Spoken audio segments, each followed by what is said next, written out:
Hello, everyone. Welcome to class today. Today, we are going to be talking about the lead up to the American Revolution.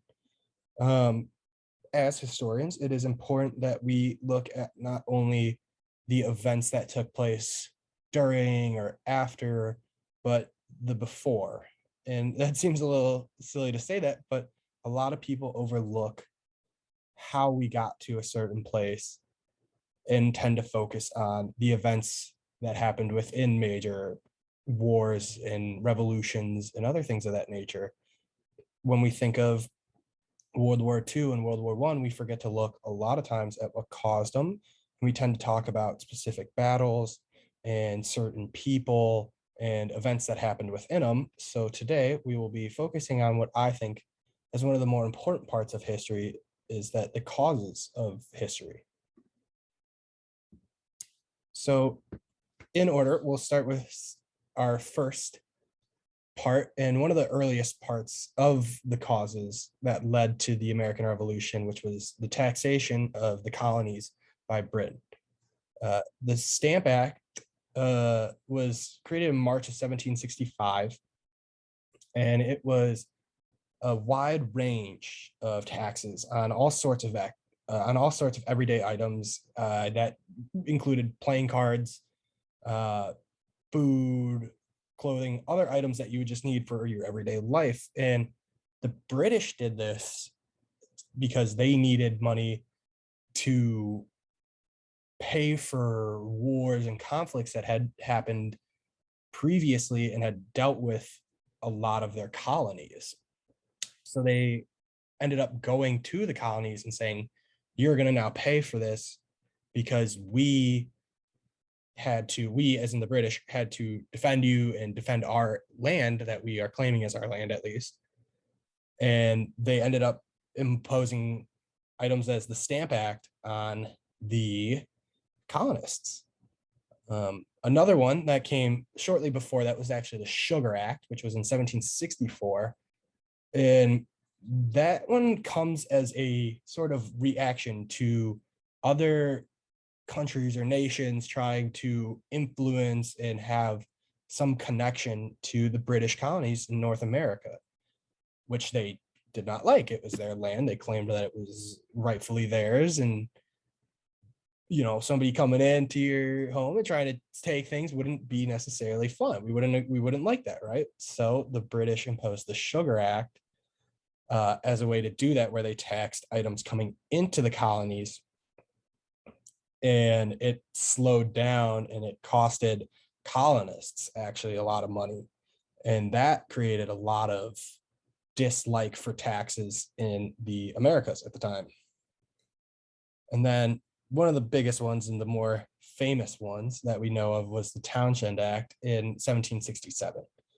And this is where the phrase "no taxation without representation" comes from, which is one of those very famous lines in American history and world history and all sorts of history that really shows how people got to where they became. The "no taxation without representation" comes from American colonists saying that if we cannot be in the British Parliament, then you can't tax us. And as we all know, the British would not give them that representation, and all sorts of taxation kept coming, and the colonists just greatly disliked it, and it led to a lot of other ways of protest and other forms of unrest and unease in the American colonies. One of the next parts is one of the, I think, interesting parts of the causes, because it's a little misunderstood that from an early understanding of the Boston Massacre to a late understanding of the Boston Massacre, I personally have learned a lot by studying it and studying the events that led up to it and all sorts of things. And I hope I can kind of paint a well-rounded picture of it for you. But what we do know is that it was British troops who opened fire on colonists and people that were just living in Boston at the time. Some 200 colonists surrounded only 7 British troops, which, if you ever have been in a crowd of 200, you feel like you're kind of smaller than a lot of people, and you'll feel way more packed in and claustrophobic because the numbers seem so greatly overwhelming to you. And we do have there's an idea that it was the colonists who began throwing things and taunting the British troops, and having 200 people throwing things as snowballs and rocks and other items that would be around them at the time into British troops. If you were a British troop, you could understand that you could be a little afraid, and that could lead to you making a bad decision, which may have happened. We're not 100% sure of exactly how and what was thrown or who got hit, but we do know that at the end of it all, only 3 colonists were killed during the engagement. But what transpired at the end of it was that it became a source of propaganda for American colonists to become more and more anti-British rule in their land. That this was where we started to see a overreaction of British forces and a over aggressive action by British forces in the Americas and in North America. And it reinforced the idea that the British were now in somebody else's land. That the colonists felt as if this was their home, and that the British were enforcing laws and regulations that shouldn't have been there, and that it should have been their right to govern themselves, which is the main idea of democracy in America, is that it's governed by the people and the people of the land.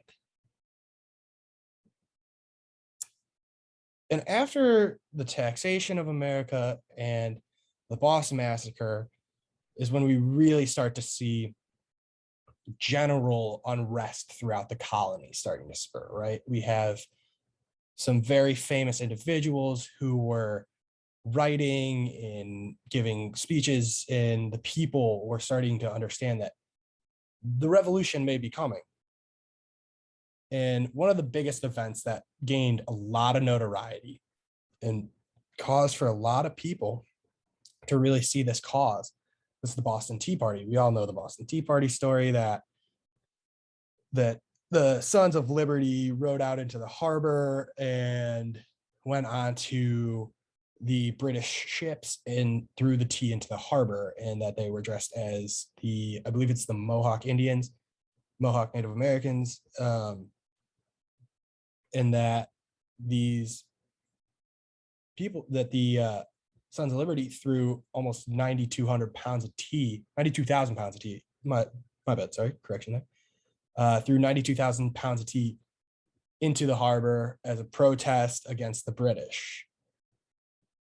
When people are openly defying the government that was above them at this time, it was starting to become a rallying force, that other people were starting to fight back now. And that, for the British, became a source of, I don't want to say fear, but somewhat of a fear that they were going to be going to war soon, and that this was the start of the revolution. And arguably one of the lesser known parts, I would say, that we are taught about it a lot during our early education in history, but it does sometimes not stay in our head as much as things like the Boston Massacre and the Boston Tea Party. But the Battle of Lexington and Concord, the battle is a loosely used term for this, as that it was a very, very small force against a very large force, and the small force being the Americans and the large force being the British. But it is the overarching event that had a lot to it, that had so much more to it that a lot of people forget about, that not as forgotten, but very famous, was that Paul Revere spread the word of the British coming on horseback, and the idea that he rode to this small town to rally the men to get ready to fight.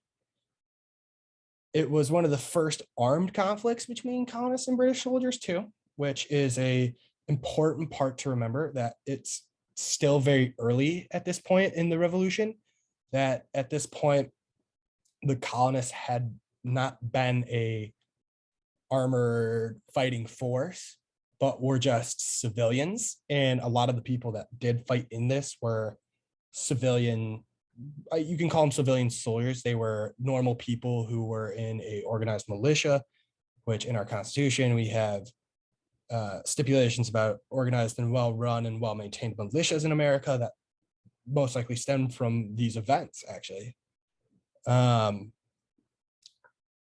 It is said that only 77 American militiamen were fighting, and very few, around the range of 3 to 7, were actually hurt or killed in the fight.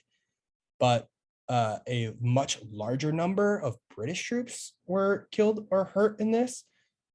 This could be due to the fact that the Americans caught the British off guard and that the British thought that they were marching into just another town. And when they got there, that the American militiamen were ready for them and surprised them and caught them off guard. And in fact, it said that even as the British were retreating and marching back, that the American militiamen kept firing upon them and kept wounding and kept taking prisoners and kept pressure on them and ran them all the way back. But one of my most favorite parts of American history, and I hope we get to talk about this later down the road in the class, is colonial spies. Some of the earlier spies that at least were used in the American sense came from the Revolution and Washington's spy rings. And one of the more famous one was the Culper Ring.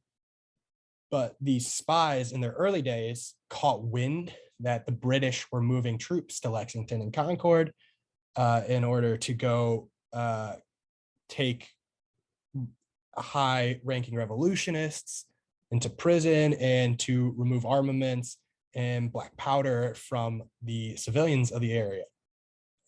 These spies were greatly valuable in the American Revolution and would set up large spy networks throughout the world in today's society.